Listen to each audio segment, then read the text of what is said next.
Nuffield traktör hikayesi 1945'in başlarında başlar. İngiliz Nuffield traktörleri ilk kez Londra'daki bir sergide halkın beğenisine sunulur. Traktörler 1950'lerde kendi ülkelerinde ve dünyanın birçok ülkesinde başarı elde eder. Savaşın ekonomi üzerindeki etkilerinden hala sarsılmış olan İngiliz hükümeti, Nuffield şirketine hem İngiliz hem de dünya çiftçiliği için uygun, tamamen yeni bir İngiliz yapımı tekerlekli traktör tasarlayıp üretip üretemeyeceklerini sorar. İkinci Dünya Savaşı'ndan sonra İngiliz Morris Motors şirketi de ürün yelpazesini genişletmeye karar verir ve şirket başka bir işletme olan Wolseley Motors'u satın alır. Şirketin araba üretimi Oxfordshire'ın Colday kasabasına taşınır ve Wolseley atölyeleri artık atıl durumdadır. Tesisin bir değerlendirmesi yapılır ve sahanın traktör üretimi için uygun olduğu düşünülür.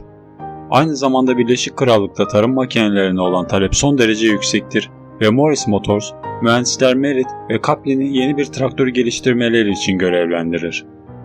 Bir yan kuruluş olan Nuffield Mechanizations'ın uzmanları bu konuda onlara yardımcı olur ve bu nedenle traktöre Nuffield adı verilir. İlk prototip 1946'da hazırlanır ve Nuffield Universal Traktör teste girer ve takip eden 3 ay boyunca 12 prototip traktör daha yapılır ve Birleşik Krallık'ta ve yurt dışında test edilir. Ancak çelik tedarikindeki kesintiler nedeniyle modelin seri üretimine yalnızca 3 yıl sonra Kasım 1948'de başlanır. İlk Nuffield Universal M4 modelleri ve 3 tekerlekli modifikasyon M3, yan yana 4 silindirli 38 beygir gücündeki gaz yağı ile çalışan Morris motorlarla donatılır. Makineler ayrıca bir hidrolik bağlantı sistemi, 5 vitesli bir dişli kutusu ve istek üzerine bir kuyruk miliği ile donatılır. Ayrıca 9 sterlinlik ek bir ödeme karşılığında elektrikli farları ve kornası olan bir traktör sipariş etmek mümkündür. Bu modelin üretiminin sona erdiği 1956 yılına kadar önemli bir değişiklik yaşanmaz. Nuffield başlangıçta yeni traktörleri gıda kıtlığını karşılamak için mahsul üretiminin arttırılmasına yardımcı olmak amacıyla yalnızca Birleşik Krallık'ta satar. Ancak şirket kısa süre sonra 5 ülkeye ve ardından tüm dünyaya makine tedarik etmeye başlar. 1950 yılında DM4 modelinin üretimine 45 beygir gücünde 4 silindirli Perkins P4 dizel motorlarla başlanır. 1951 ve 52'de Morris Motors, British Motors Corporation grubunun bir parçası olur. Üretilen Nuffield traktörler, Amerikan muadilleriyle birkaç belirgin benzerliğe sahiptir ve bunlar bilerek yapılmıştır. Genel görünüm Fordson'a çok benzer ve rengi Alice Chalmers gibi haşhaş turuncusu olacak şekilde üretilir. Bu, Amerikan muadillerinin güvenilirliğini kabul etmiş çiftçi topluluğuna güven aşılamak ve hem burada hem de yurt dışında genel satış şansını arttırmak için yapılır.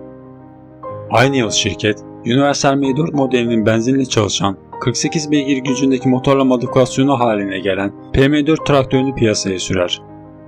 Dizel kullanımının başlamasıyla birlikte Morris Motors, eski gaz yağı motorlarıyla donatılmış traktör modellerinin üretimini tamamen geride bırakır.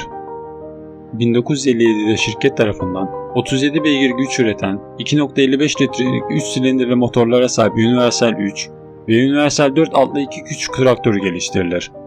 Bu modeller istek üzerine bağımsız bir kuyruk mili tahrikinin takılmasını mümkün kılan çift kavrama ile donatılır. 1960 yılında üretilen traktör yelpazesi daha güçlü 342 ve 460 modelleriyle genişletilir. İsimlerinde ilk rakam motor silindirlerinin sayısını, ikincisi ise gücünü gösterir.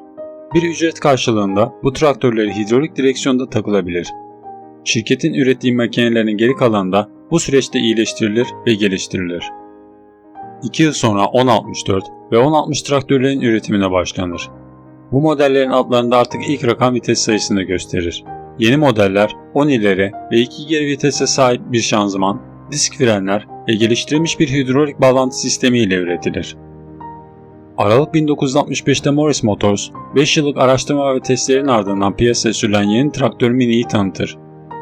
950 cm3 hacimli ve 20 beygir gücünde benzinli motora ve 15 beygir gücünde dizel motora sahip versiyonlar da üretilerek kullanıcılara sunulur. Her iki modelde 9 ileri ve 3 geri vitesli bir şanzıman, entegre bir bağlantı sistemi, disk frenler ve 2 PTO ile donatılır.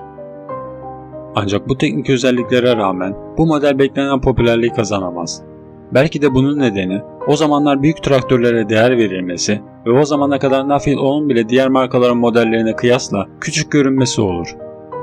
Kasım 1968'de Mini'ler neredeyse 10 beygir gücü daha fazla olan 1.5 litrelik VMC motorla üretilmeye başlanır. Bu yeni modelin adı Nuffield 424 olur. 1967'de Morris Motors 1060 ve 1042 modellerinin yerini alan yeniden tasarlanmış yeni bir traktör serisini piyasaya sürmeye karar verir. Markanın başarısına rağmen Nuffield traktörleri 60'lı yılların sonunda modası geçmiş görünür.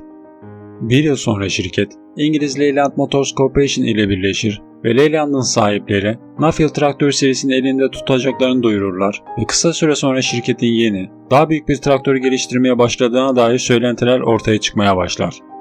Ancak artık şirketin ürettiği tüm traktörler Leyland adını taşımaya başlar ve bu da Nuffield markasının ortadan kalkmasına yol açar.